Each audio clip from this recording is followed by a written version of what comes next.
Thank you. Yeah. Okay, we're live now. This is the Senate GovOps Committee. We are back.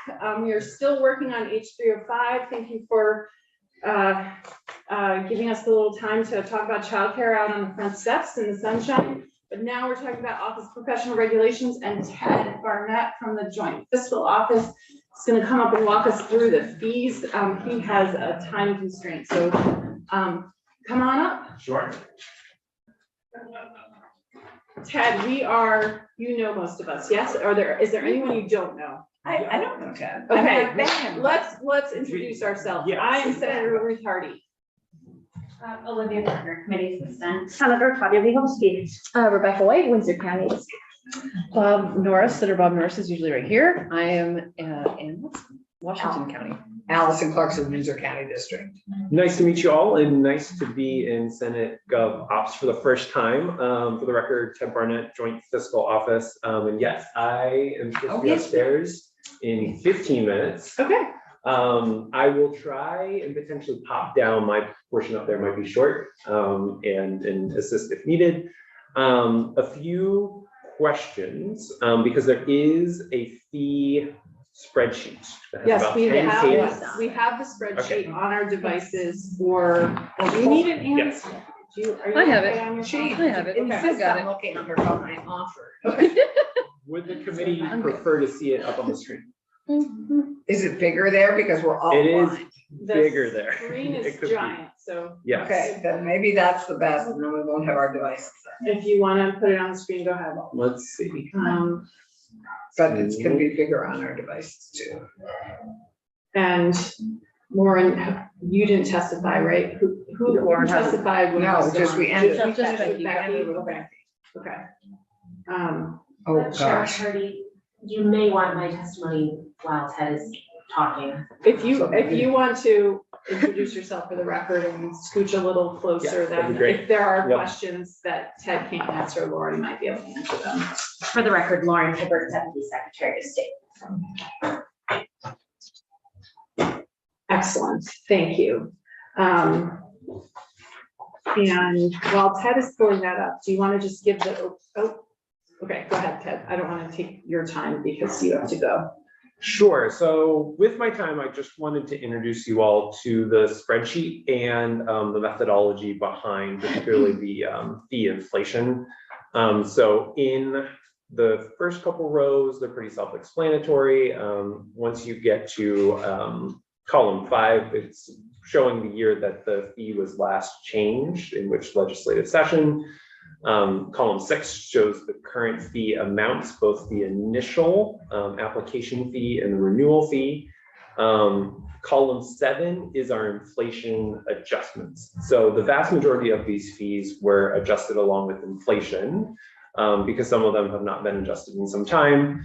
The metric we used is the PCE, the personal consumption expenditure. This is used by the Federal Reserve as their inflation metric, so we followed that lead.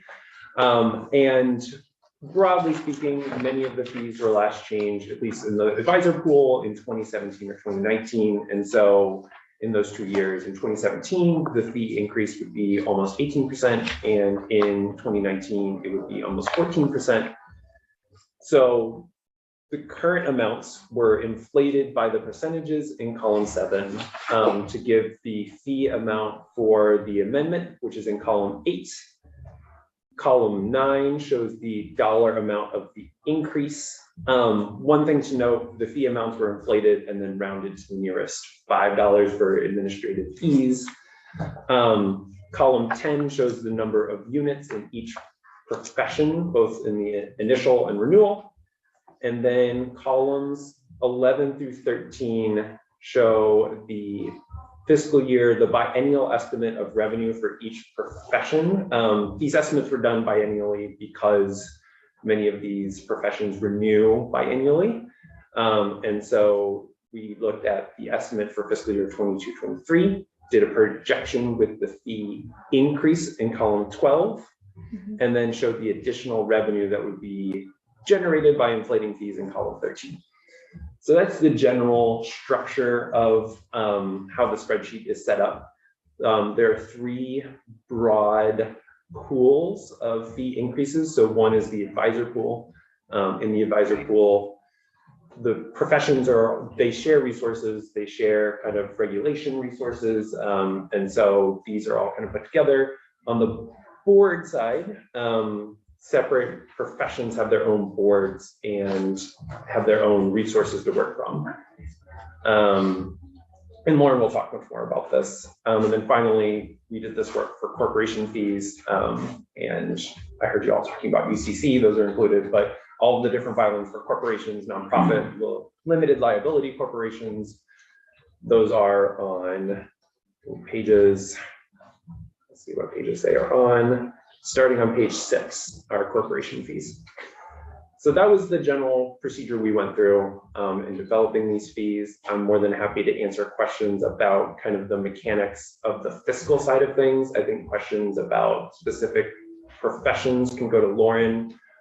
One final thing that I remembered about this is that in column 8, fee amounts are yellow when they're adjusted according to inflation. There are certain exceptions that are in like a salmon pinkish color. Yeah, I was gonna And- ask what that was. Sure, and those are where OPR made recommendations for different fee amounts based on workforce considerations, and whether the fee increases would have been too large because the fees hadn't been changed in a long time. We didn't want to hit certain professions unnecessarily with large fees simply because they hadn't been adjusted in a long time. Yes, if I could just flesh that out, and you did a great Of job. course, yes.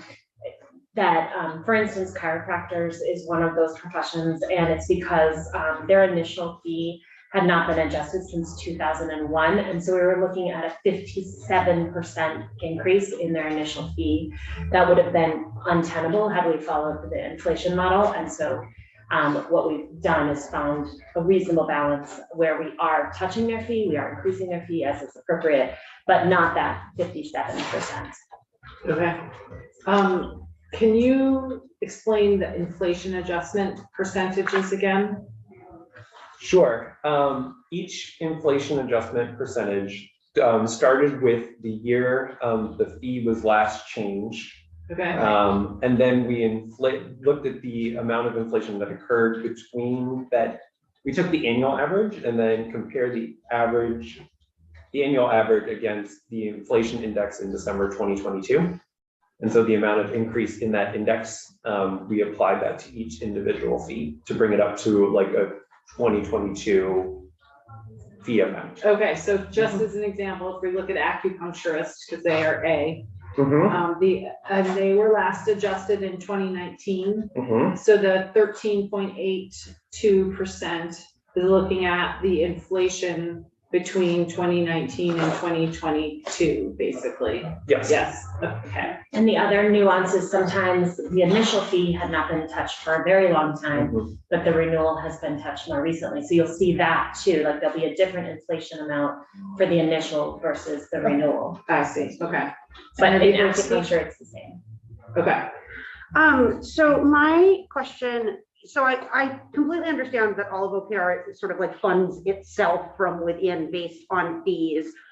And I'm wondering if in looking at these, if there was any consideration taken to the earning potential within specific fields and whether or not the pay inflation has in fact matched the fee inflation. I think about particularly reimbursement rates and how those have stayed pretty stagnant for a lot of fields, and worry because those are also fields where we have critical need, and that if we increase the fee beyond what is reasonably correlated to what they can make, that we're going to further drive people away from those fields. Yes, we did look at that, and those are places where we did not follow the inflation model. For the most part, the areas we were most concerned about that, the professions and the areas were professions that didn't have significant bumps. And if they did, then we made a down adjustment. Great. But I have to tell you, and I've talked about this a lot on the House side, this is in some ways a structural problem with the way that we fund OPR. Mhm. And I'm committed to continuing the conversation about the way that OPR is funded. And if you want me to jump into that right now, I'm happy to, but I have a whole slide deck for you guys about the funding model at the Secretary of State's office. And I don't want to use Ted's time. Yeah. If it's better to hear from him now than me. Okay, well, why don't we hold that thought? Ted, do you have anything more to add? Or are there questions for Ted before we lose him? Senator White? So I think I might be jumping the line. I don't know. That's Okay. okay. Okay. So 84, which is permanent cosmetic tattooist apprentice. Mhm. I'm just a little confused because, so they have two salmon colored things. So is it, so you both, why is that? Because their initial application and their renewal application would have been too much. So it was both rather, so like everyone else seems for the most part to just have, oh, okay, I guess it is not right now. That was just a surprise to me because I'm not familiar with this particular profession. And it looks like they've also not been adjusted in the same way the permanent cosmetic tattooist field was in 2019. So it's, and then they have like a $0. So I'm just confused. Is this new? Maybe I'm just not understanding the chart. This is an error. The 275 should continue to be 0. Oh, okay. And because it's a non-renewable license. I don't think that 275 is actually in the statute. Okay. The $100 should be there. That makes sense. We can look at the bills to make Those sure. permanent cosmetic tattooist apprentices. Tim, would you mind just scrolling and seeing if it's correct in the bill? Even though you didn't draft it, I know, but, okay, other, Senator Watson had a question? Yeah, so some of the renewal amounts are $0. Is that when it indicates a non-renewable? That's correct. Those are the apprenticeships. Oh, okay. And then there's a whole section here, it's 98, 99, and 100 that say permit. And I guess there's a whole section there that caught my attention because the fees were, I'm sorry, what is the profession? Senator? sorry, so it's like unlimited event permit, annual event permit, Oh. single event permit. 97. And 90. it caught my attention because the one of them is like $1,200. Those are motor vehicle racing tracks. Okay, okay. They were just so much higher than. Yeah, that's Well, because the they're other motor ones. vehicle racing. Yeah. Okay, yep. It Right. shows you the breadth of the things that OPR regulates. Yeah. I learned a lot, yes. Yes, it's Okay. a lot. Okay. And I mean, we did have a sort of introduction to OPR, but maybe we need a more in-depth one at some point, because there's so much that they cover. And particularly, Madam Chair, if we actually go and at some point address Lauren's Yes, interest in finally figuring out how to better fund it. yeah, Maybe not this, probably not this session. Given the April 12th nature of our Yeah. lives. Yeah, teeing it up, however. Senator Norris. Yes, so I'm just gonna ask the question here. So why are we looking at fees that haven't been adjusted since Yeah. God knows when? Yeah, so our last fee bill was in 2019. That was the first year that I was the director of the Office of Professional Regulation. It was not a great way to start being the director of the Office of Professional Regulation. It was a very hard first legislative session, and I made a commitment to go back every 2 or 3 years. We typically need a governor's fee bill so that we attach, that is our typical avenue. I would say that this is an atypical path for us. And there has not been a governor's fee bill since 2019 for some good reasons. 17. We have not had a fee bill. Well, Since he became governor, he has not given us a fee bill. right, so in 19, we had a different path as well. So we like to, I stand corrected, thank you, Senator. No, So it's not. we like to join the governor's fee bill, is our standard, has been our standard practice. Then what happened was COVID, and we in particular were really, did not have the bandwidth to do a fee bill and the legislative maneuvering for a fee bill without a governor's fee bill. And then we learned that there was not going to be a governor's fee bill this year, which we had been hoping for. We knew that we had to pursue a fee bill, and I could talk about this more in depth, but the real reason is that OPR is $2.5 million in the red. We are running at a deficit. We are going to continue to run at a deficit.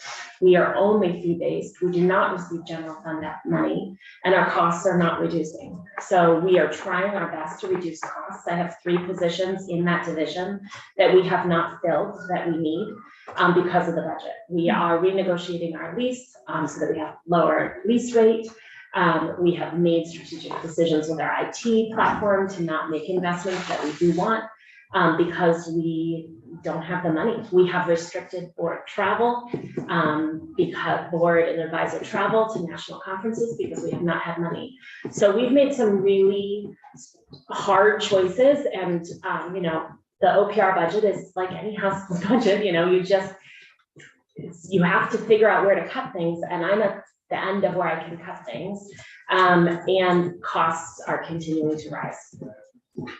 I want to say, are there any questions specific for Ted? Because he needs to move to another room. And so on the spreadsheet, I mean, Lauren can answer some of those questions too, but okay. So I'm going to say thank you to Ted, because you have to leave and go to another committee room, right? I do. I just got an email that flashed saying that it was time for me to go. So those are Yeah, great. good, Timing. perfect, excellent. Yes. Well, thank you so much. We are going to take up the bill again on Friday. So if we have any lingering questions for you or things that come up, we'll have you back then. As Ted, please, may I just ask, remind us what your jurisdiction is, because we have met, because you were brand new on that year, but remind us what your areas of jurisdiction are. Sure. A little bit of it is in flux, but I am primarily responsible for anything fee related. I did estimates for cannabis, flavored tobacco, and I've also been doing some childcare isn't really my jurisdiction, but I've been helping out with that. So primarily fees. I am anything kind of like I said, I'm on the revenue team. And specifically it's been cannabis. Right, with Pat and Sarah. Yes, Yeah. and a lot of miscellaneous bills. Thank you. Well, thank you so much. Do you have a question for Ted or Nope. for Laura? I Okay. waited for my additional questions because they want to protect. What, you have a quick Quick question question for for Ted? Yep. So, Get in the queue. sorry, my apologies. Yeah. So the different sections have different totals at the bottom, and so there's not a place that has a total. Is that correct? Because just thinking about what Lauren just said, and so like, are we gonna be making up that gap?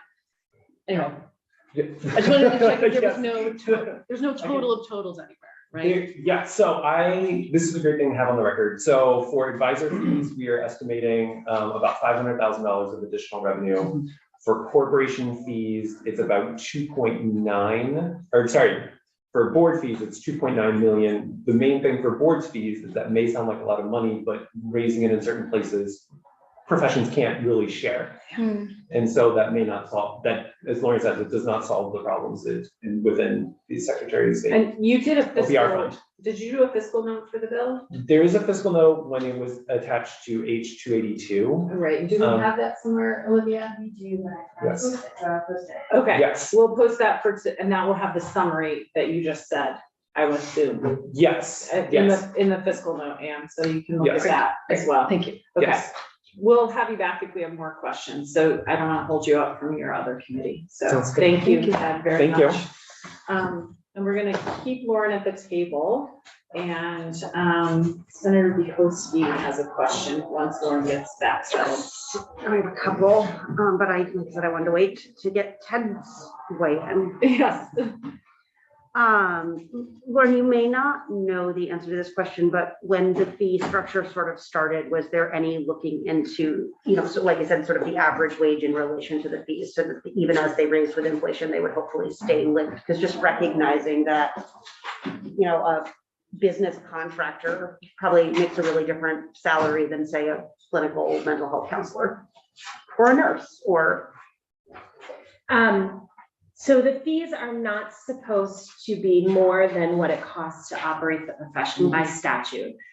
So we are supposed to have a budget that is fairly level, and our reading of that is a 2-year operating expense. And just to go back higher level, board professions by statute are not allowed to commingle their funds. Advisor professions are allowed to commingle their funds. So we have always looked at the ability of income potential, particularly in advisor professions, which I believe you use contractor and clinical mental health counselor or nurse. So Yeah, I think that's clinical right. mental health counselor and nurses are both board professions. So by the statutory construction, we're supposed to charge that profession the amount that it costs to run their board. And then for home contractors, we can look a little bit more at earning potential or lack thereof. And we have done that historically. The issue really is in part with the board model and with the fact that expenses are what expenses are, despite the fact that we've tried really hard to draw them down. And I'm happy to go more into what our expenses are. And I did provide in my written testimony today a slideshow that I gave to House Ways and Means about the budget at the Secretary of State, both within our general Secretary of State fund, which houses the corporation's fees, and also the Office of Professional Regulation. So the inability to commingle amongst the boards really prevents you from being able to actually take into account earning potential for a field? In part, yes. Okay. And it is also not part of our statutory structure or mandate. It's something that I certainly have done. I really also, just to say, and this is reflected in the statutes and it predates me, it wasn't me. You'll see that we have intentionally kept initial applications fees lower than renewal fees. That's intentional because we are anticipating and know that these are folks who are not working or are just graduating from school and need to get into the profession to begin working. So you'll see a consistent theme where the initial application, despite it being far more work than the renewal, the initial application is less than the renewal. And I have answered a lot of questions about that previously in the legislature with home contractors, with massage therapists, and with the 2019 fee bill. That was a large part of the inquiry, is why is our initial fees so low? And I really have always maintained we need to keep the initial fee as low as possible so it's not a barrier to entry. And the renewal fee is more appropriate for adjustment because those people are working. And is there any ability for a fee waiver if someone simply can't pay it? No. Okay. If you are a military spouse or military member, we do have a process for a fee waiver. Okay.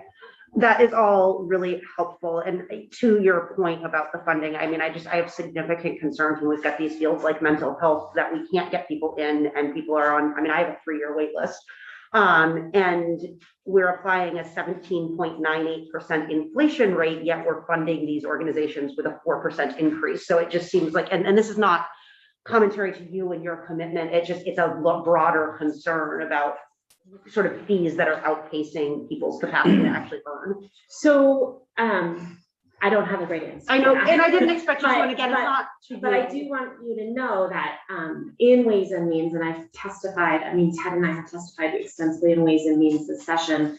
In Ways and Means, a lot of the conversation was around the public good that the Office of Professional Regulation provides. Mhm. And this becomes really imperative when we're talking about compacts, when we're talking about workforce shortages, when we're talking about areas where the state wants to grow an industry and the fees may be a barrier. But with compacts in particular, that is an initiative that causes the office to lose money. And it is a workforce initiative. So that is a real tension. We are losing a third of our nurses because we joined the nursing compact. That is $1 million of lost revenue. That is factored into this. And that is going to have an impact on everybody at OPR because we're losing a third of our nurses. So, you know, Fees from a third of your nurses. a third of the fees Yeah. from a third of our nurses. Yeah, the people are still in the state, but we are losing the fees. And that, there was good policy reasons to choose that. But we have not asked for a general fund allocation to offset that. There's other decision points that have been made in the past, like we didn't ask for an IT allocation when we built our new IT system. There's lots of things that we could have, would have, should have done differently. But here we are, and we're working with the tools that we have. And I really look forward to the longer and more in-depth conversation about how do we structure a public good like OPR. Is there something we can put in this bill that sets that in motion, that conversation, or are you not ready for that kind of? Can I think about it? So that brings me to my last question, and it was gonna be about the impact of the nursing compact, and if you have a sense, because we've got a bunch of other compacts coming our way of what the impact of those might be, because I don't see a compact license represented here, and so I just wanted to skip the lay of that. Yeah, a compact license is the same as any other Okay. license. It's the same fee. And the nursing revenue impact, we do have a report due to this body in the winter of next year. We just finished our registered nursing renewal at the end of March. Registered nurses are our largest group, and we have lost approximately a third of our nursing population, licensee nursing population. They're still in the state. They're just not paying a fee here. And so that is a significant revenue loss. For the other compacts that are moving through, the impact is lower because it's fewer number of the total population of the Office of Professional Regulation. It's a fewer number within the siloed profession. And those compacts are structured a little differently. Some of them are where there is a fee that comes back to our state for allowing an out-of-state practitioner to practice here. It still does not offset the full fee. And again, we support all of those compacts because of the importance of interstate mobility and the ease that it provides for telehealth in particular. And we do think that there is the potential to gain licensees through the compacts because, you know, I hear probably every 2 weeks of at least one person who will say, you know, I used to be a traveling nurse and I've decided to move here, and I want to let you know that your team is the best team because, you know, it's very, very nice. And Vermont is lovely and I'm happy to stay here. So I do hear of people who are coming here on contract or temporary basis and deciding to stay because of the climate that our healthcare system has here, which is unique. Yeah. Thank you. I'm going to pause for just a second. Tim, I'm wanting to make sure I understand the facial expressions we're giving each other. Do you have to leave? I do. Yes, that's what I thought. So I want to make sure that are there any questions for Tim on his section of the language at this point? I will be in touch with you if there are. So thank you very much. And Jen, I don't know if we're gonna get to you. You have to leave at 3:45, right? I have to be back upstairs at 4 o'clock. At 4 o'clock. Okay. Sorry, the childcare rally got us totally off schedule. Schedule like me. Yeah, we might, I don't wanna truncate that conversation. It's really important. So why don't, I'll have Olivia try to find another time for you. Great, thank you very much. Okay, so back to Lauren, and I just want to make sure, are you still okay on time? You're gonna hang with us? Okay. Excellent. Senator Clarkson. So Thanks, to Jen. go to Tanya's concern and to go back to my original question about discussing the fees versus taxes. My understanding was that with most of these fees, they are generated by the boards. I mean, I know our OPR needs money, but don't the advisor boards recommend the fee amounts? So, And so it's the profession recommending the increases, isn't it? Or am I mistaken? yes and no. So if you look at my file testimony, which has this cover sheet, and then there is a slideshow that begins like this. I'm gonna go into it a little bit just for discussion. So So you want to put it up on the screen or have Lydia put it on the screen? Could you put it up there? So you, This is the, Yeah. it is 3:05, it's, oh, yeah, it's on our page, if, but it might be I'm helpful. not in the Zoom meeting, but I can get. Okay, into it. well, Olivia's gonna put it up for you, so you don't Okay. have to worry about the Zoom meeting at the same time. Thank you. And your written testimony is here, but not your slideshow. It is at the, if you keep scrolling, there's a slideshow after the first. And then 2 reports as well. I have the, Her testimony, just go on that, and it includes the slideshow.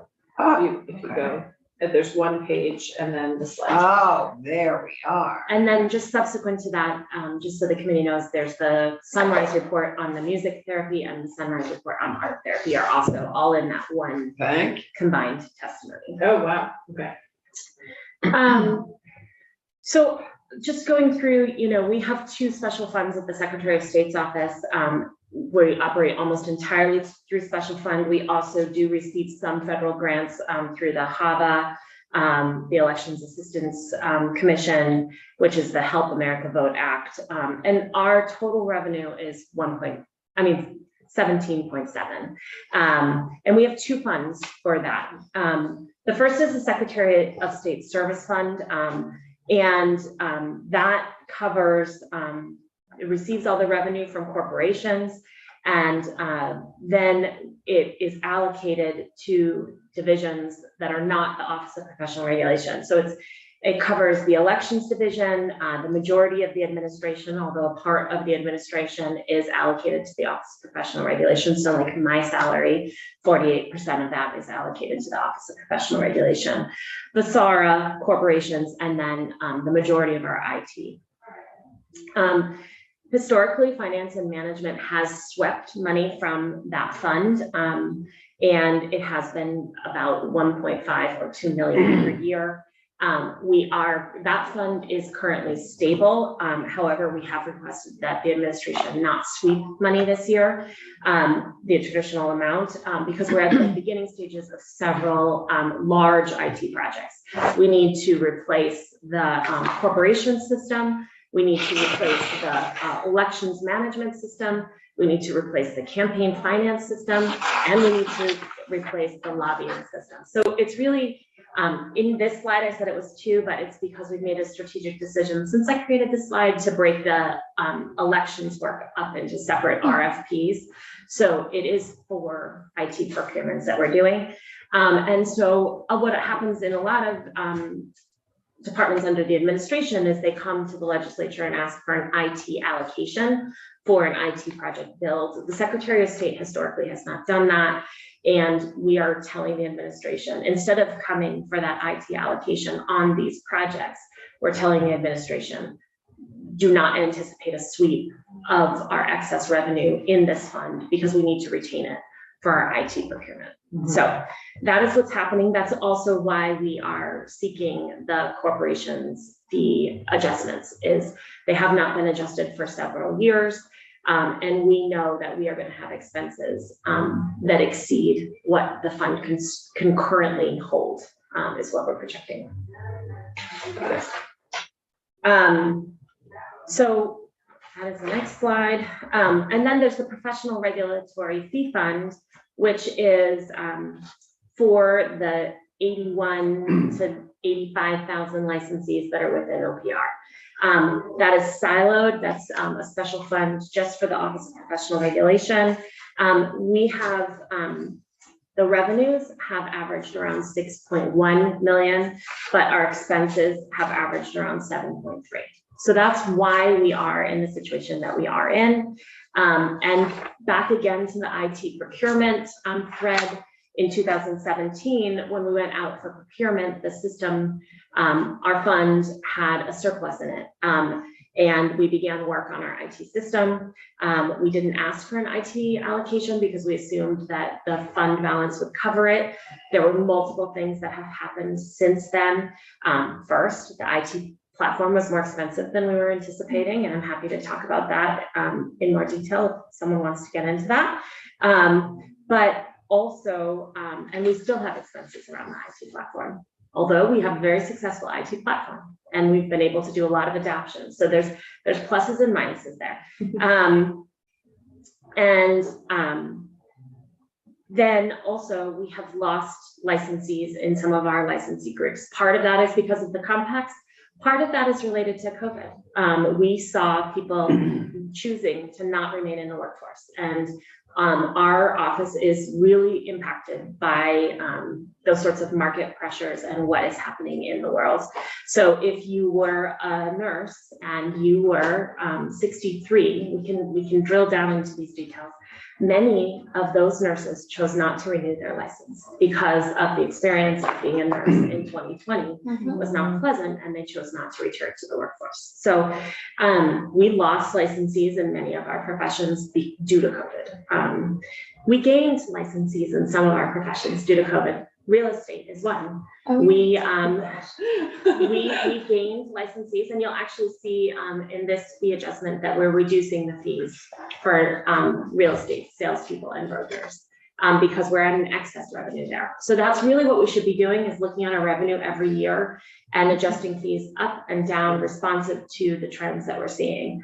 And it's very hard to project the trends because we renew every 2 years, and so the data can get sort of disjointed, and because it's very hard for us to project what's going to happen because there are things we don't know. So for instance, we could have projected, we could have reduced the real estate fees more significantly, but we are not recommending that because we are anticipating that we're going to lose those real estate folks because the market is going to have a downturn.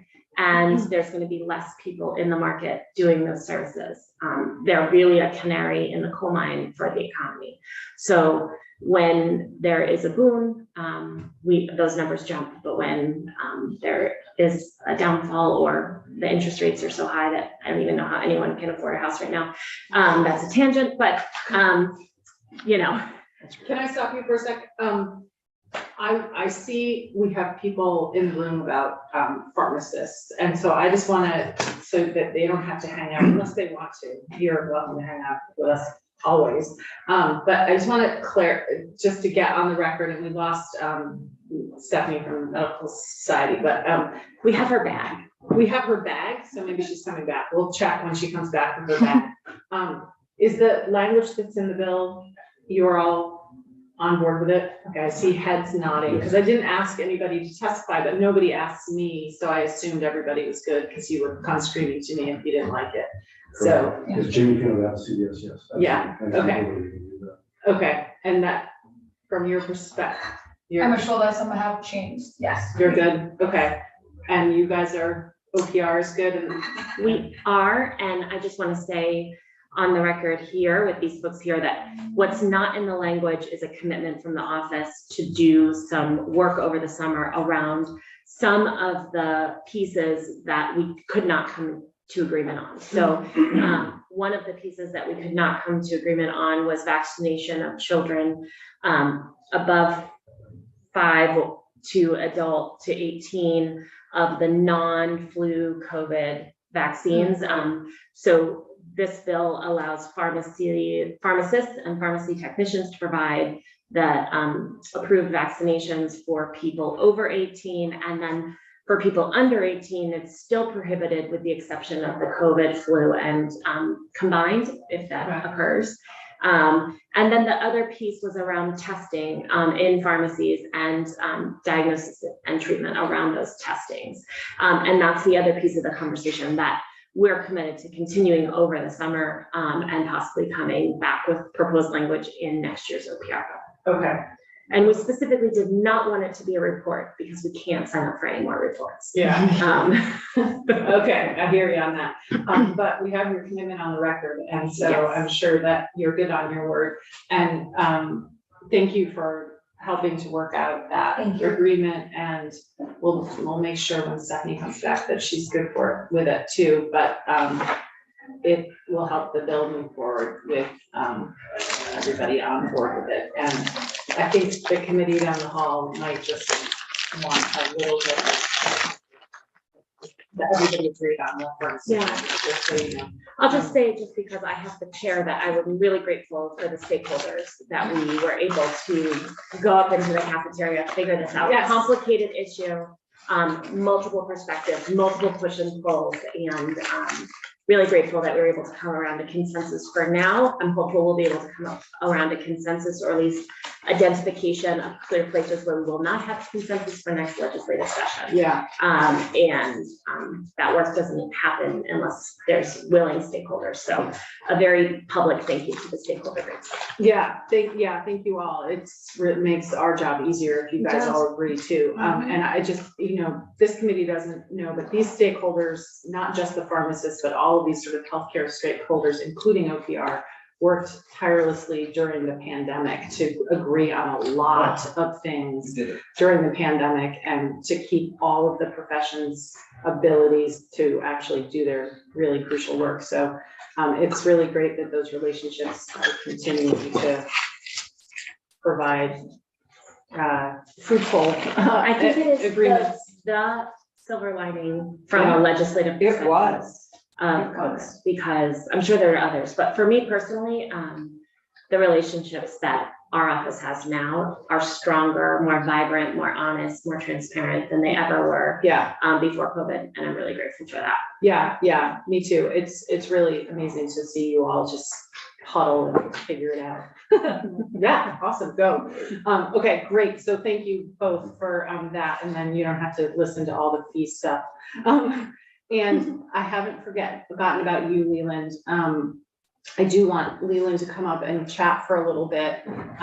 But I do want to make sure, because I feel like this is a longer conversation about the financial position of OPR. And I'm okay taking a pause right now if you want to hear from Leland. yeah, let's take a pause and then think about the question. I hear you on no more reports, but is there something we can do to start the ball rolling on the broader conversation about the finances of OPR? Do you want to come up? And you saw the language, and I know you had some concerns, and I wanted to make sure you felt like you got your time to express those concerns with us. I think OPR is trying to find a way to keep the conversation going, and I want to make sure you feel like you're getting to keep the conversation going from your side. So why don't you introduce yourself and just tell us what your thoughts are? My name is Leland Peterson, and I'm an art therapist, and I live in East Hardwick, Vermont. And I'm here representing art therapists and music therapists today regarding the House Bill H305. And I appreciate, I had a great conversation with Lauren. Good. And, I have a much better understanding of where the OPR is right now. And, I understand the transition that we're going through. I think there are a couple of things that are worrisome to me. The first piece of it is that with this report that's coming out for the allied mental health professions in 2024, pushes us to 2025 to actually consider a bill that would provide for certification. And that means that maybe 2026, we might see something.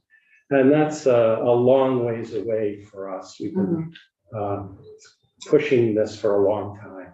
So I'm concerned about, the music and art therapists who can't get jobs in designated agencies, for people who can't get reimbursement. It has a big effect. And on the community, because we can't do the effective work that we'd like to do within the community, within the state of Vermont. So that's a big concern. The other piece that the music therapists presented to me, and I talked with, and Lauren understands this, is that they're not necessarily a good fit to fit under the new mental health board, because a lot of the work they do is in allied health. They work in medical centers, hospitals. An example might be NICU, hospital wards. So they really don't quite fit the criteria very well. And I think Lauren's aware of that. And hopefully we can come to some type of arrangement such that, you know, maybe our therapists are under the mental health board, maybe music therapists aren't. I'm fine with that. I don't think we have any issue with that. I think the issue is the timing for us. It's a long way off, Yeah, and we've been at this for quite a while. I know. Yeah. Yeah. Well, I'm gonna ask Lauren if there's, and you can stay right there, but is there any way to move that timeline at all? Or is it really just, you need to do the other work first? So, as I explained, to the outside, you know, I think the issue is bandwidth of the OPR team. We have the nursing report, the optometry report, the mental health report. There's another report that I'm forgetting. There's another report. And the mental health report is a very big report. And it has the potential to really shift how we structure this entire field. And I want to make sure that I always underpromise and overperform, right? And I think that we're gonna be in a problem where we're gonna set up if we were to set up these credentials before that report, that we would then have to take them apart and redo them. And then I also need to think about the staff time. We have a new director at the Office of Professional Regulation. I really need to step out of that space as much as I can. I can't just, if I was still the director, maybe I could stand in. We have a new, well, she's not new anymore. Lauren Lehman is fabulous and is our general counsel. But we have a new staff attorney under her and a vacancy that has been vacant for, it's been vacant since September. So we're finally filling it in May. And so we have administrative roles that need to be sent across the finish line urgently in pharmacy, dental, nursing, notary, telehealth. We're setting up telehealth this summer. So I worry about setting any promises to any group before that time. And so my commitment has been, and my hallway commitment and very firm commitment is that we will really engage with these two therapy groups, understanding that music therapy doesn't fit as well in this study group, but we'll still include them and have their voice and figure out what is the suitable path and commit to making these certifications occur in that 2025 legislative session, which then it would be effective probably, we would have it be effective probably in October and then of 2025 and expecting applications then. So it is a long timeline, and I have really expressed that, you know, these two Sunrise applicants, profession applicants, really have been at a disadvantage because they came in right before COVID, and then we really were scrambling and trying to figure out that that scenario. And so we as an office have not given them the attention that we would have but for COVID. But now here we are, and I just, moving up the timeline, I don't think it's prudent, and I don't want to fail them or you. And I worry if you move it up, that's what will happen. Okay, well, thank you. I appreciate that. I always know I get an honest answer from Lauren. So with that, I know that you're disappointed on the timeline. But I think that's probably the best we're going to be able to do right now, given where we're at with the Office of Professional Regulation. And even if we had had a full bill introduced, I'm going to guess we would have ended up where we are right now. If there, you know, I think we should continue the conversation. You can come back next year and testify again to just keep it on the radar of everybody and report back to us on your conversations with OPR. We will all, barring any kind of weirdness, be here again next year and would definitely welcome you back. So I want to make sure we move the bill forward with the language that's in there. If you have any tweaks or suggestions on the specific language, we're open to that. But No, I thank you, Ruth. Yeah. I don't have any particular tweaks to the language, other than the two concerns that I brought forward. I appreciate the committee's time and your interest in supporting us. And we certainly look forward to working with you in the future and working with you. Yeah, Well, thank you. Thank We you. appreciate your work. Yeah, thank you. Yeah. And I thank you for making the trip here today, on a kind of crazy day for us here at the State House. It's been nice to have you in the room. Thank you. Thanks, Leland. Just want to pause again because I see Representative Lanford in the room. Do you need anything? I just wanted to bring this to you a second. This is a local business. I have a resolution that I think you want to sign. Oh, For our Oh. fire chief. oh, yeah. Waiting for Jens and I thought you'd take a So look at it. funny. So sorry, I didn't mean to interrupt, but it's. I know, I was like, what You're this? testimony I was looking at it, I'm like, I don't know. There's sunglasses. So Laura, you want to come back up so we can finish? Oh, Anne got it for me. I figured, well, we were here, I can get this. I need those just sitting here. I can't, it's just so bright. I have to like close my eyes all the time. Well, you're welcome to wear them. I'm sorry to I think you interrupt. look I'm stunning. sorry. Thank you for having us. Yeah, a little much. Yeah, thank you. Thanks. Okay, so Representative. Wait, where are we? Wait, Representative Hooper, we are, yeah, no, I know. We are a little behind schedule, so, I knew it'd be shy. we need to finish on That's okay. H305. You're welcome to hang out with us, but we're still working on the OPR bill. Oh, actually, no. It's changed so many times, okay. It works kind of on time. Thanks. Because 3:45 is when we have on. Oh, I guess it's. Okay. Oh, then you're early. Okay. Okay, Lauren, So just Carry carry on. on, how long do I have? we have 20-ish minutes. Okay. So, even if we were, so I'm back to budget. Okay. And. Do you want to put the slides back up there?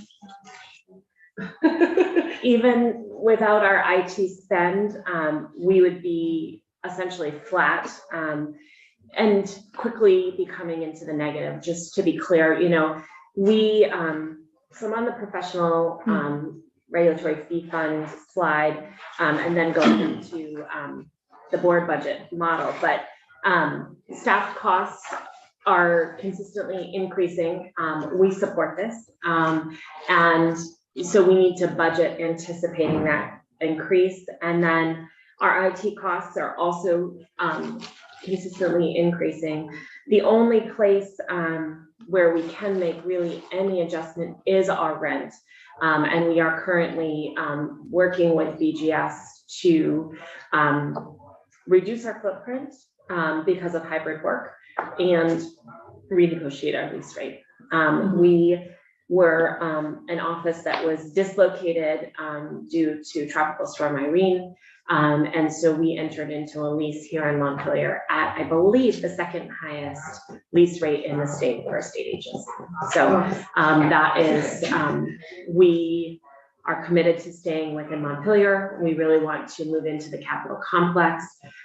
We don't have a way to get onto state-owned land, Capitol complex land, which would be the cheapest way for us, place to be for at least 5 to 8 years, depending on how things are moving in the capital bill, capital investments. And so we need to continue to be in lease space until that time. Okay. We get some beautiful buildings that are being finished right now. It's like right over there. There's like a whole, I mean, the whole second and third floor is open. Yeah, so we just, I think that there's a large plan with a lot of pieces on it. And I have really enjoyed my work with buildings and grounds, but my understanding is we don't even move into the puzzle pieces until several years from now, and we won't have a permanent place until 5 to 8 years from now. Okay. Sorry. Can you just remind us how many employees again and where are you? So Are there other offices of the secretary, are there other divisions of the Secretary of State that are not across the street? In the Yes. Secretary of State's office, Yes, so because you have that whole building. we do, but it's actually a fairly small building. You should come Right. No, down. we have, but I just, Come again. I just Um, thought everybody was there, No, but they're not. I just moved in there. The Office of Professional Regulation is in 89 Main, which is the building above Skinny Pancake on the third Oh, right, floor. that's right. And we have approximately, we have one opening, one that's soon to be filled. So that will bring us to 39 employees in that location. We have those 3 open positions in that division as well. So if we were fully staffed, we'd be at 42. And just to put this into context, we really need those positions. 2 of them are licensing administrators, one specifically related to mental health licensure. We have not been able to fill that position. One was related to home contractors. We have not been able to fill that position. So our licensing team is spread very thin. The only way that they're able to do the amount of customer service that they are providing, which is an excellent amount of customer service, is because of our IT solution, which has most people interacting with the computer as opposed to a live person. And that has worked very well. It really helped us during COVID, and it has helped us with the increased, influx of licensees. And, if this committee is interested in it, I don't have the numbers specifically in front of me, but in 2014, the office had about 40,000 licensees and 35 staff. And now we're at 85,000 licensees, and we're at 38 staff. So we have not grown our staff in proportion to our licensee group. And part of that is because the IT has made us more efficient. But part of that has not worked. And part of that is that's why I made the argument for those 3 positions last session. Right. And why we need that, but we haven't had the money to fill those positions. So here we are. I'll pause there for a second in case anyone has. So we actually, our schedule is a little different than what I said before, but I think we are so Representative Cooper, we're gonna have you at 4. So if you're welcome to hang, but if you wanna come back, then that's okay. And wait, I'm sorry, what is your name? I'm Ashley Angel, law clerk. You're the law clerk, okay, thank you, Ashley, I'm really sorry, I didn't recognize you. Are you working with Tucker on the 2 charter change bills? I'm only on the town of Barry. Okay, well, we're gonna do that one at 4:15. Okay. So you're welcome to hang out with us or come back. Okay, perfect, thank you. Yeah. All right, just don't wanna waste anybody's time, so. I appreciate that. And I'll try and talk quickly. No, Mark No, it's good. Higley isn't coming in? Representative Pigley can't come in, so we're not gonna do H 146. We're gonna do 271 and 418. We'll do 271 at 4 and 418 at 4:15. sorry, I'm just, it's still so bright for me. Is it possible to hold that one quote? Yeah. Do you actually want the sunglasses? I mean. No, I've just been closing my eyes because it's just too bright for me. Thanks. That's better. Oh yeah, thanks. That's better. Sorry, it's pathetic, but there we are. Princess eyes, what can I say? Okay, why don't we carry on maybe more high level? Sure. And then if people have questions, so much of this is beyond the scope of what we're doing with this bill, but I think it's really good background for especially people who haven't dug into OPR before. So as I talked about, we have 2 different models. We have the board model where the funds are siloed by board and used for that board's expenses. And then we have the advisor model where the licensing funds are pooled. This is in the statute. That is an area that is mandated by statute. Then we have 2 different types of expenses. We have direct expenses, which are per diems and enforcement costs. And those expenses are billed directly to the professions, meaning the board or the advisor pool. And then we also have indirect expenses, which include staff, administrative law officers, rent, dues, office supplies, and IT systems, and those are allocated to the profession based on the number of licensees that profession has. The next slide is a snapshot of the OPR fund balance. As you can see, in fiscal year 2017, we were at a positive almost 3.5. And now in fiscal year 2022, we're at a projection, we're gonna end, or we did end in a negative balance of 2.5, and we're projected to be just a little above that at fiscal year end in the end of June. Wow, over 5 years, that's really dramatic. It is. And so what you'll see is fiscal year 2021, the drop off of licensees, and then from COVID, and then even more with the nursing compact. 30%, it's just significant. It We is. thought it was gonna be such a boon.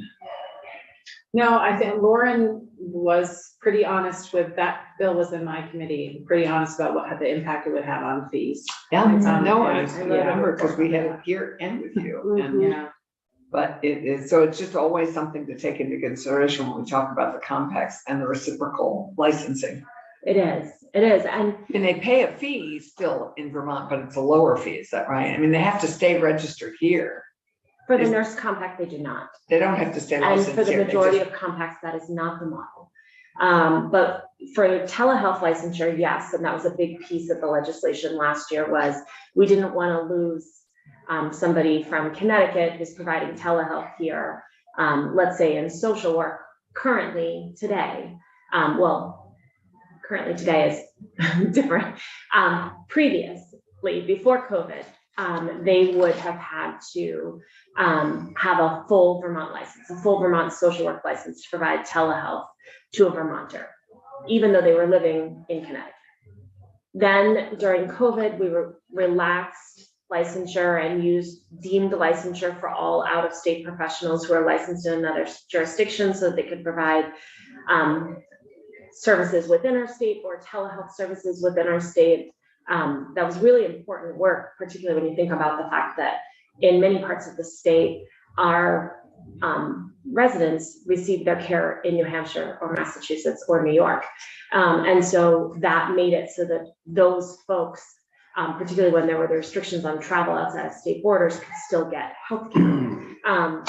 But that model has continued, so that did have a loss of revenue. You know, if you are a neurologist in New Hampshire, you don't have to have a license in Vermont right now to provide telehealth here. And then after July 1st, we're setting up the telehealth structure so that you will have to have a license or a registration here, but it will be a lesser fee than what we currently have. So lots of impacts from COVID on us, on our budget, on healthcare, and on the marketplace in general. So the next slide is our expenses, that pie graph. You can see our largest expense is our staff, as it should be. Our staff is excellent. The next largest expense is our IT system, which is really almost like our staff. We could not run our operations without our IT system. And then there's some lower slices there, rent being the next largest. We did receive the one-time allocation of 3.5 million last session. That was specifically to try and offset the loss of revenue because of the deemed licensure under the COVID provisions and the IT spend.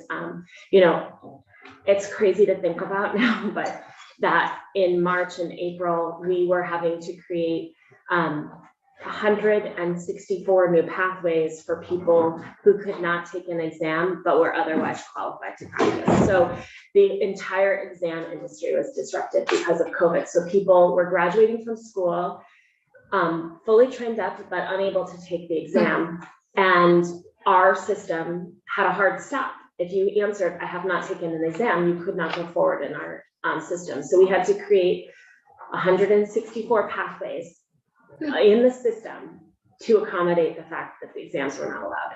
We had to do that for telehealth registration, for working in a facility registration. So we added somewhere between, I think it's close to 450, 500 new paths in our system to get people working and in the system. So that allocation was to help offset that IT spend.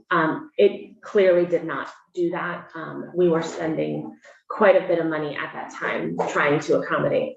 Wait, before you leave the room, are you good with the pharmacy language? As long as you didn't change it, well. We didn't change it, but I just wanted to have to make sure all the players, and since your bag was still here, we knew you'd come Do you want me back. to, say it on the record? Yeah, sure. Stephanie Winters, Vermont Medical Society, and I support the amendment worked on between multiple stakeholders in the Office of Professional Regulation. Awesome, thank you very much. Thank you. Yeah. She's off. All right, thanks, Lauren, go ahead. Sure. We also have had some increased regulatory demands, and not that, again, this is where good policy has had a cost. We have added second chance determinations for people with criminal backgrounds. I'm happy to talk about that with anybody. Fast track endorsement for people who are licensed in another state for 3 years can get a fast track endorsement within our office. These were all new things, new programs that we had to set up this infrastructure around policies, rules, and IT. So again, touching all of our professions. So, and then our expenses are increasing. So, and those largest cost drivers are really staff, which we are part of the collective bargaining agreement, have very little control over, and support increases to our staff's wages. IT, which we do have more control over. And we are driving down the cost of IT and rent. And then inflation is a factor. You know, we are impacted by the marketplace just like everyone else. So everything costs us more right now. The majority of our fees have not been updated since 2019, but then the previous significant updates occurred in 1997, 2006, and 2017. So we have a lot of areas where our fees have not been touched in a very long time. And then you'll see that what I testified about in Ways and Means was just our guiding principles, which are we approach this with a stabilization in mind, trying to get to a positive budget for the majority of our boards and for our advisor fund. We really wanted to be sensitive to healthcare professions, including mental health care professions. And we wanted to align license types wherever possible. So we had some places where, for instance, social workers have always paid less than allied mental health professionals. Does that make sense? And so we were trying to figure out where we could come to alignment and how, and be sensitive to healthcare professions and professions where folks do not have a high income. So for instance, LNAs, we always have kept that fee low because of the income potential for LNAs versus an LPN or an RN. Okay, That's all I have. thank you.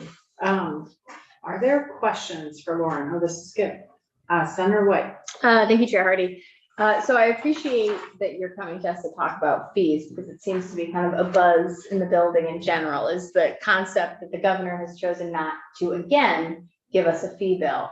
And I'm wondering if you could speak to what that does for your functioning. You've given us a lot of good examples, but kind of in a broad way, what does it mean when you can't actively ask for fee increases while the cost of doing the thing that the fee is meant to cover isn't being raised? It seems like that is just a problem. And I worry that we are being pushed into this corner as a legislature when we're trying to do the structural due diligence of making your work possible. So I'm just wondering if you could speak a little bit to what that does to your ability to do that work. So the biggest impact are on our hiring decisions and also our IT decisions. There are places that we would like to spend money on our IT system that we have not been able to do.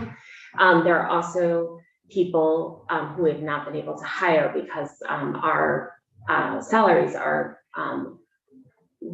they're not low, but they are, I don't want to say that, and now I just happened to the record, but they may not be as competitive.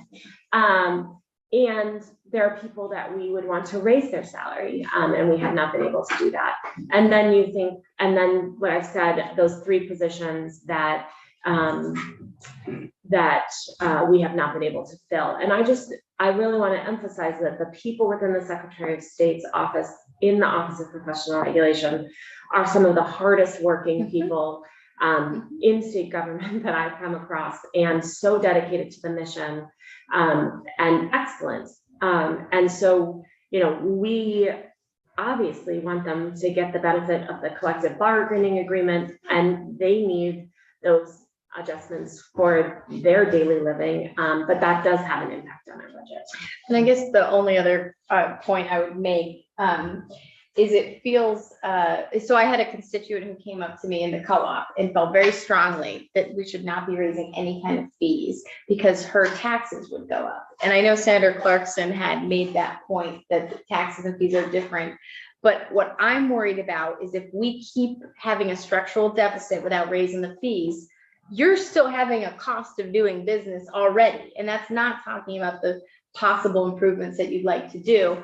So lots of times the only logical place for us then to get that money is from actual taxpayer dollars rather than a fee. So I'm wondering if this were to continue and you were not to get a fee increase, where would you find the money? Would it likely be our general fund request? I think that is correct. And, with the structure, if we were allowed to share between professions, we may raise fees in some professions to offset another. Which and doesn't. Senator Clarkson is not here, but to answer your question, these budget decisions are really within the director of the Office of Professional Regulation and the Secretary of State's discretion. We do inform the boards and advisor groups about the fact that we're seeking a fee increase, but they do not have a yay, nay, veto input on this, because it really is about the health of the fund, and nobody wants their fees to increase. I mean, that is just, it's true. So we have gone before every board and talked about fees, and the majority of the boards understand why we're seeking the fees. We have not had a strong objection from any board, sometimes more questions than other boards. But for instance, pharmacy, when we went in front of the pharmacy board, they wanted us to raise fees to offset nursing fees, and we're not allowed to do that. So, there are places where fees could be increased or tweaked. We do regulate some businesses, although the business community has been hit really hard too. So it's not a simple solution. It's nuanced, and funeral homes are suffering, and increasing the fees on a funeral home is something that I don't take lightly, even though it is a business. So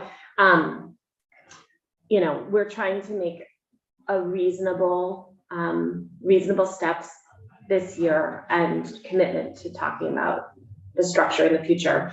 The budget instructions from the governor did recommend moving into the general fund to offset fees. Yeah. And the problem with OPR is we do not have a general fund. Yeah. The Secretary of State does not have a general fund. And so we receive no standard allocation for our entire shop, which is why it's important to talk about the 2 special funds that we have, but we do not have a general fund. So we do not have a place to move the offset the revenue loss. Oh, so you're in an even tougher situation then. Okay. Okay, so Thank you. we're gonna have, those are good questions. One more question and then we're gonna wrap up so we can move on to our next stuff. Senator Bielski. Who needs to be at the table to have the conversation specifically about sort of removing the statutory language around disallowing the use of funds for, I'm struggling to say what I want to say, but what I hear is one thing that might actually really help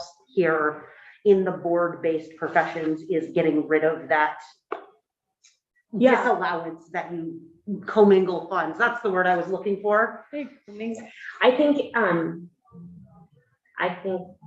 it is the Secretary of State, probably Legislative Council and Joint Fiscal. I'm not sure that it would entirely solve the problem. And there are some good reasons why, that statute was in there. Some policy decisions about why that statute, is in there. It's about 10 words. So it is the strikeout of those 10 words would do it.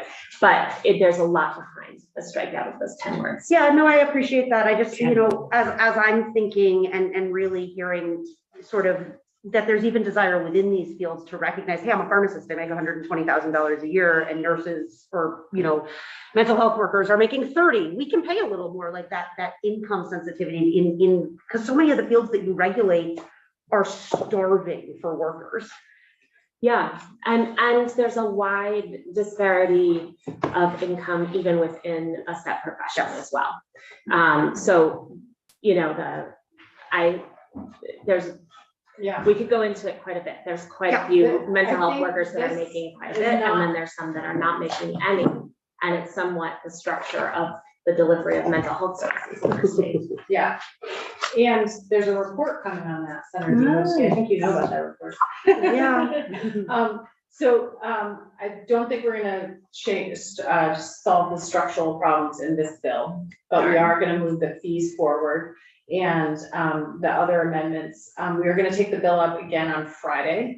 So we're gonna let it sit for a couple days. If anybody has any questions that they still need answered, you can reach out to Lauren, you can talk to me, and we can get somebody else in here to answer them. If it's not Lauren, I think you're on our calendar or schedule again for Friday. If anybody out in the universe is listening that wants to testify, please reach out to me as soon as possible.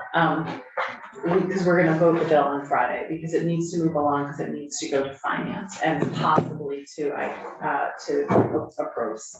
And we're at that time in the session, everybody. Senator Clarkson.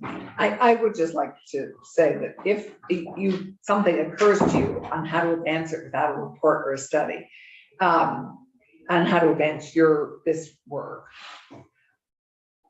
I would reiterate what our chair said earlier, which is, I think we'd be open if you would. Lauren. Yeah. I do.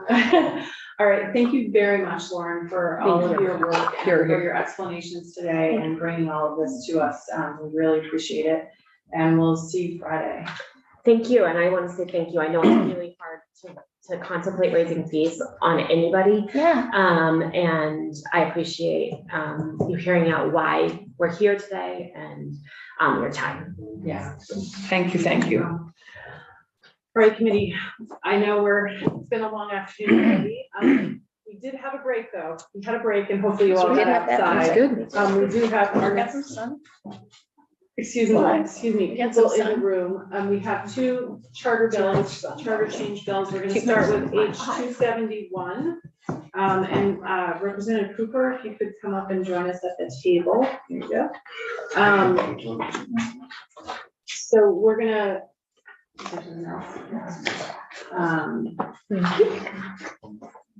Oh, okay, cool. And the bill's going around. It's about town of Springfield. Hey. So Tanya left the room just. first. We are, so Representative Cooper, why don't you introduce yourself for the record and tell us about H 271? Thank you, Madam Chair. My name is Bob Cooper. I'm a representative of Chittenden 18, and H 271 is a change to the Charter of Springfield, introduced by Representative Morris and Representative Evans. Basically, as I think Ledge Council will tell you, this bill sort of touched upon being in technical corrections, but some of the changes were substantial enough that they made it to paper. Do you want me to just hit the high points, or it's pretty straightforward? Well, I think we'll have Tucker tell us what's in the bill, but if you could tell us if there was anything we should know about your committee discussions, if there are any witnesses we should hear from, what the vote was. Our vote was unanimous, 11-1, yes, and it was out. And 11-0-1, like there's only, yeah. okay. Are there Okay. 12 now in your committee? Yeah. Say again, please. There are 12 in your committee? Not that day, but yes. And on the floor, I assume it is a voice vote. Yes. Yeah, no objections. And we heard from Representative Christie and the Ledge Council. You didn't hear from anyone from Springfield? Christie. Christy, Representative Morris is the select board member in, I don't think he's the chair. Is he the chair right Well, now? he has been chair. He may be the. He's the chair of the Springfield Select Board? Yeah. Yeah, Okay, well, then we'll have him. Might be good, yeah, and we yeah. did a piece of this charter last year Okay, and the charter change, and then this is, that which was fairly, had its modest contentions. And, so this was voted again, Bob, in town meeting this year? Yes. And what was the vote in No, Springfield? actually, this is the follow-up from the vote that was taken in 2020, Okay, but these are. what this is the Tucker will pieces we didn't explain deal to with. you. okay, we'll hear from Tucker about that. got it, Okay, is got there it. anything else we should know? I don't think so. It was a pretty quick It looks pretty pass through. straightforward. All right, thank you very much. Thanks for hanging out with us. Tucker, do you want to just wait and do both of them at the same time? Okay. So we have Representative Norwicki, and we'll go and do the next one, which is 418. There we go. And this is for the town fair. Good afternoon, Representative Rowicki for House Government Operations here. H14, Town of Barry Charter.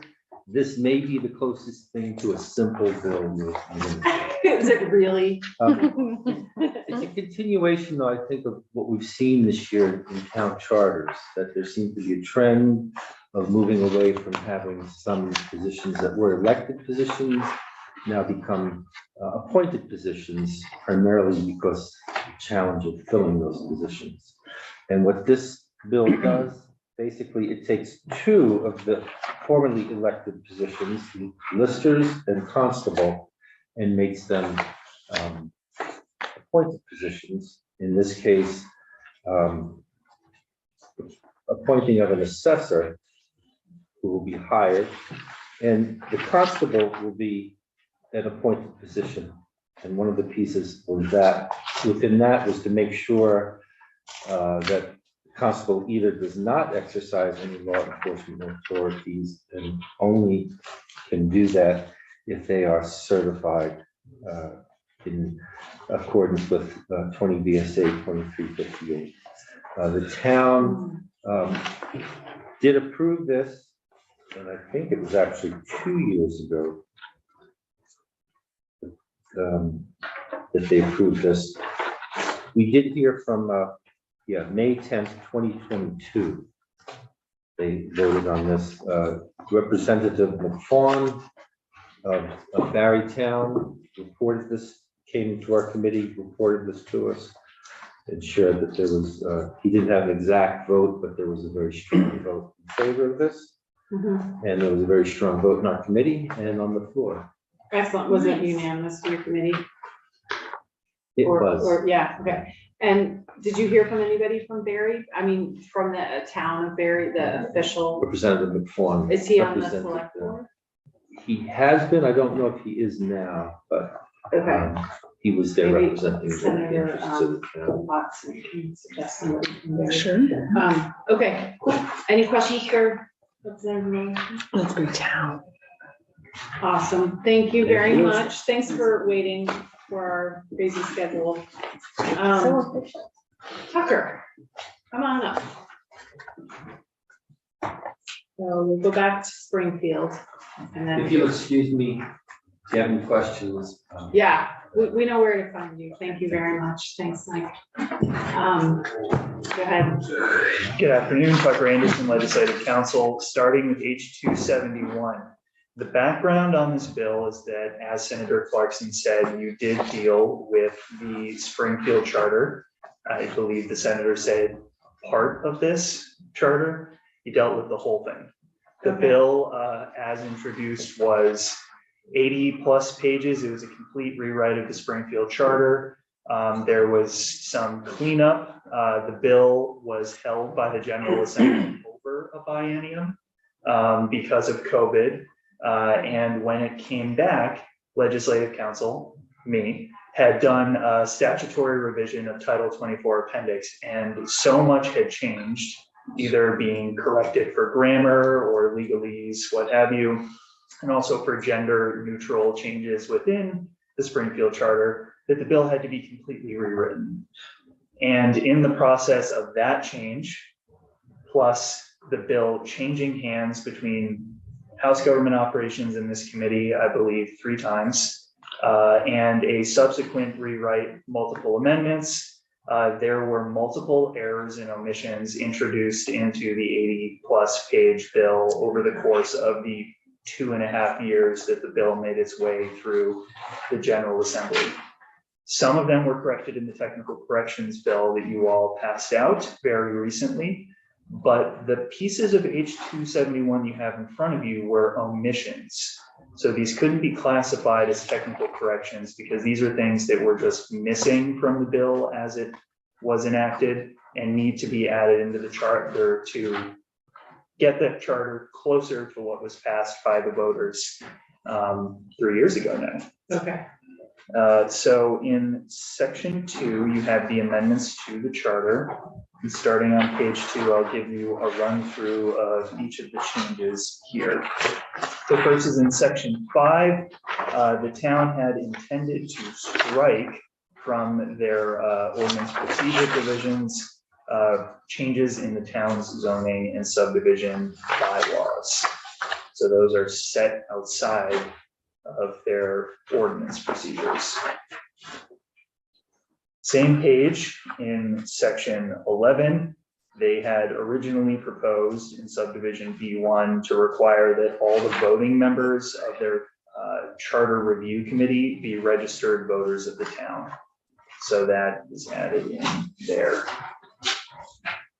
On page 3 in section 22, this was another omission. They had intended to add in a reference to the assistant town clerk and how the Board of Civil Authority plays out in the absence of the clerk or the assistant town clerk. Okay. So assistant town clerk is added in here. Okay. Sorry, I thought we were on, Bottom of page 2. oh, we're still on page 2, I'm sorry, I thought we were going to, got it, okay. Sorry, I was using the official version, but I'll switch over. My mistake. That was on page 2, thinking. Yep, so we are on page 3 of the unofficial version now, which is honestly a much cleaner version. Section 23. Within the section dealing with meetings of the select board, in the charter, they have a requirement that all voting of their select board shall be done by roll call vote. And they had proposed to strike that requirement and instead insert that the minutes of the meeting will record the votes of the select board members. So it could be however they wanted to vote. Yeah, as long as the votes are recorded. And this wasn't an omission, This was an omission. This is something that didn't make it through. All of these are provisions that are the head base. In order to know whether language is changing, it's either struck or underlined. And in the process of revising the 80-page bill, these were pieces where when we were comparing the original bill as introduced in 2020 to what we were doing in 2021 and 2022, for some reason, some of these pieces stopped being struck or underlined. So you Got know it. So we didn't know that there were changes, which is the same reason that the technical corrections in the technical corrections bill for this charter, you would see words duplicated 2 or 3 times in a row, or you would have the word shall and may right next to each other in the statute. And it's because shall was supposed to be struck and may was supposed to be underlined, but nobody could tell because it wasn't struck or underlined. It was just in the text of the bill that we were working in. Right. So it's an IT, it was an IT hiccup. And the hardworking diligent and very skilled members of the Springfield community picked up on all of these, in Yeah. addition to the ones that I picked up on during statutory revision over the summer, and were very good at catching them and identifying where in the process the error or omission was introduced. Wow, good for And I them. said this in House Government Operations, but it relieved me to know that I wasn't the only handler of the text that had made errors along the way. Springfield quality. But they have a whole committee committed to doing the charter changes, so they actually have a very experienced set of eyes working on this. So Yeah. very, not every town has a dedicated committee. Okay, carry on. 3 onto 4 here. The next section strikes the office of ranger. Okay. In section 42, language is added to state that the annual budget shall be submitted to the select board and the budget advisory committee. This is for the unified administrative requests within the town.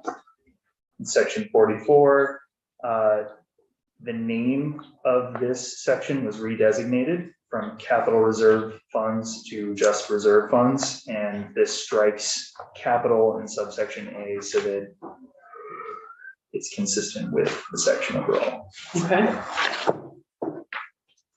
In section 49, they add the term annual in subsection C to clarify that this is an annual independent audit of all town accounts. This is set to take effect on passage. There's also a not. There, On I'm line sure 3. there is a not, I'm sorry. that It may is not be the town treasurer. There you go. Okay.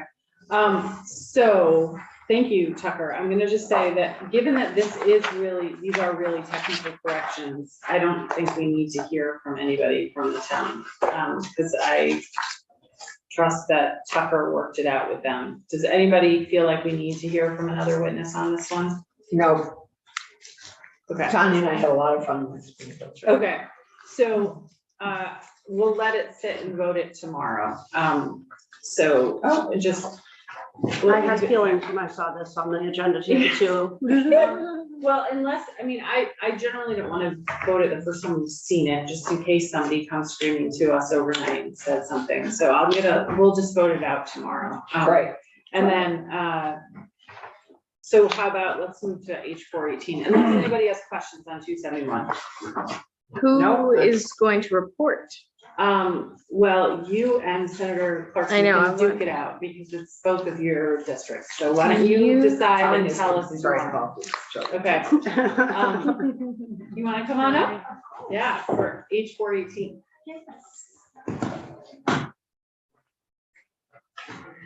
Good afternoon, everybody. Good afternoon. Good to see you. Good to see you. So I'm Ashley Angel.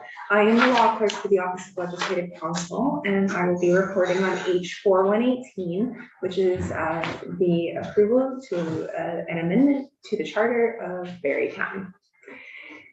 So section 1 is the overall charter amendment approval, and that starts on page 1, line 13. The charter amendment approval provisions provide that the General Assembly has approved the voters' change to their charter, and that the voters have also approved the change to their charter through local elections. The election for this particular amendment took place on May 10th, 2022. So moving on to section 2, it's the amendment to Title 24 appendix of the statutes annotated to chapter 101. This starts on page 1, line 17. In particular, section 10 starts on page 2, line 2. This particular section removes both of the 3 listers provision and the constable provision from the list of elected officials for the town of Barry. Section 13 on page 2, line 13, specifically repeals the Board of Listers from the town of Barry charter. And then section 15 on page 3, line 4, repeals the constable section from the Berrytown charter. Section 38 on page 3, line 9 adds terms to subsection 8.5 for the duties of the town assessor, which takes on the lister's duties. Since that will be removed, that position will be removed. And then the last section in this particular section of the charter change is section 38 on page 3, line 18. Which adds constable to the list of appointed officers and discusses the duties and parameters of this position. Moving on to section 3, it's the transitional provision. Can I ask about this, the 20 VSA, that's the law enforcement certification cross-reference. 20 VSA 2358 on line 12. Page 3, line 12. Page 3, line 12. So I have the as passed by. I don't have that particular. It's the last line on paragraph 7, the constable. It's the statutory citing of what is. For law enforcement certification. Okay. Yes, yes, thank you. Yeah, you got a different version. Yeah, yeah. My apologies. No, you're fine, that's fine. Any other questions on that particular section?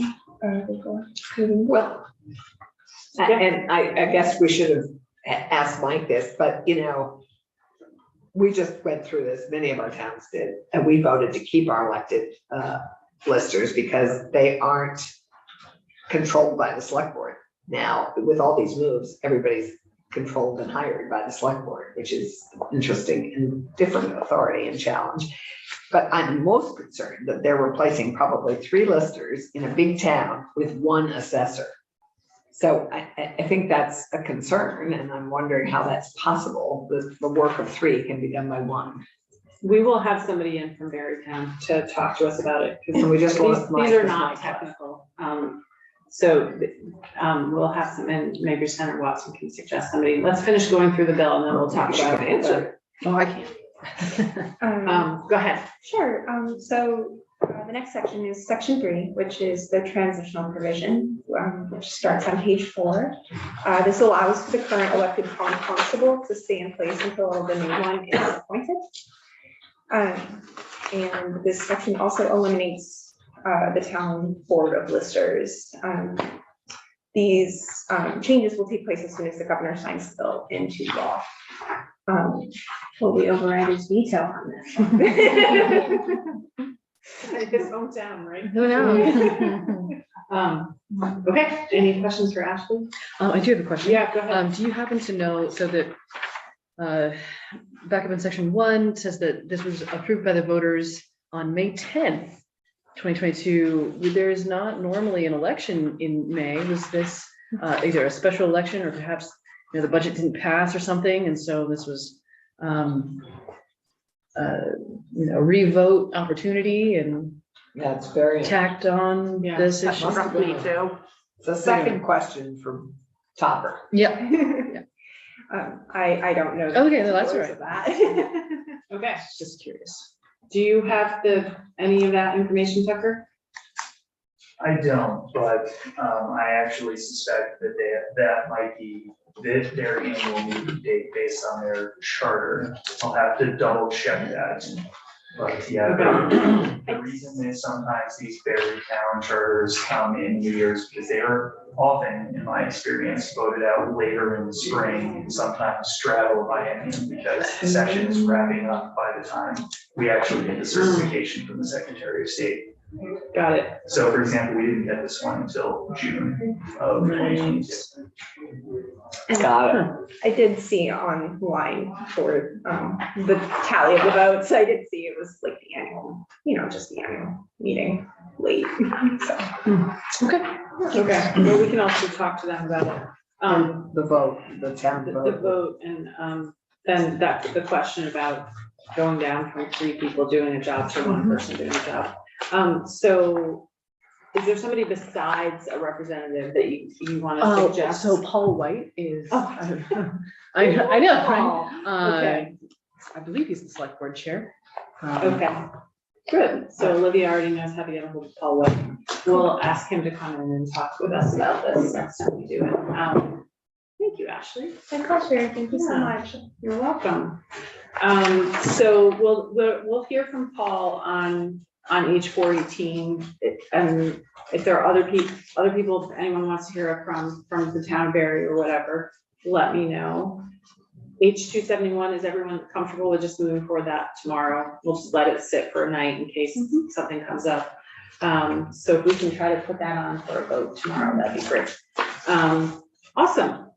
Thank you, committee, for hanging in during a bumpy scheduling afternoon. Oh, that was okay. And we're making progress. We have a couple more charters to go through. And then we're gonna vote on H 305 on Friday. So if there are questions, concerns, or anything else, please come talk to me so I know where you're all at with it, okay? So we're doing Prop 1 and H 146 tomorrow. Olivia and I have to talk about Prop 1, where we're gonna put that, because Jen was in here today and her schedule's pretty busy, so we'll rearrange for her. Senator Norris, did you have a question? Yes, I did. So where does 305 go from here? Any idea? From here, it will go to finance because it has fees on it. And then opposed, or? I don't know if there's an appropriation in it. I don't think there is. It'll definitely go to finance then. It would go to finance and then it would go to the floor. Yeah, unless there's an appropriation, which there, I don't know. So We'll see what comes back yeah. to us with. Yeah, so that's where it will go. We are not its last stop. And that's one of the reasons I want to vote it this week so that it can